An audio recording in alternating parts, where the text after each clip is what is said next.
हा रामकृष्ण हरी पुन्हा एकदा बोला. ए बाळा बोल रामकृष्ण हरी बोल. कोण बोल ना. अरे बरं पप्पा रामकृष्ण हरी. बरं आता आम्ही आमच्या मामीकडे आहे, मामाकडे आहे. ही पोरं नंतर, पहिले आमच्या मामा मामीकडे आहे. आडसूळ मामी, आडसूळ काका आहेत. खूप छान माऊली रामकृष्ण हरी. आजचा रविवार हा आमच्या काकांनाच भेटायला आलो आम्ही. खूप छान, फार सुंदर असं हवेशीर ठिकाण आहे. आणि आनंदाची गोष्ट म्हणजे याच त्यांच्या रस्त्यावरून आपली दिंडी जाते. रिव्हरहुड बिल्डिंग आम्ही जाताना किती वेळा बघतो पण एवढं लक्षात नाही आलं, पण काय हरकत नाहीये. खूप सुंदर, खूप छान माऊली रामकृष्ण हरी रामकृष्ण हरी.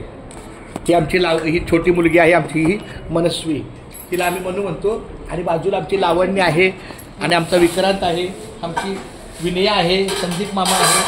खूप छान माऊली रामकृष्ण हरी रामकृष्ण. ओम आहे नाही पण ओम मी का नाही बोललो ओम, कारण तो मला बोललाच नाही रामकृष्ण हरी.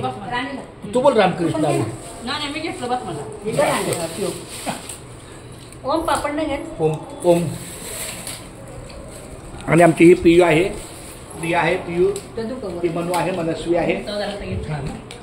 आम्ही आमच्या एकदा बोला रामकृष्ण हरी रामकृष्ण अरे वा वा केशवा माधवा रामकृष्ण हरी. मला लागतं आमच्या दीपाली माऊली पण आहे छानपैकी. छान छान हे हवेची सुंदर घर आहे, मोकळं, खूप सुंदर आहे, एकदम छान. मला प्रसन्न वाटतं. घर असावं घरासारखं, नकोच नुसत्या भिंती, तिथे असावा प्रेम जिव्हाळा, नकोच नुसती नाती, त्या नात्याला अर्थ असावा, नकोच नुसती वाणी, त्या वाणीतून प्रीत जुळावी, नकोच नुसती गाणी. खूप छान माऊली रामकृष्ण हरी रामकृष्ण.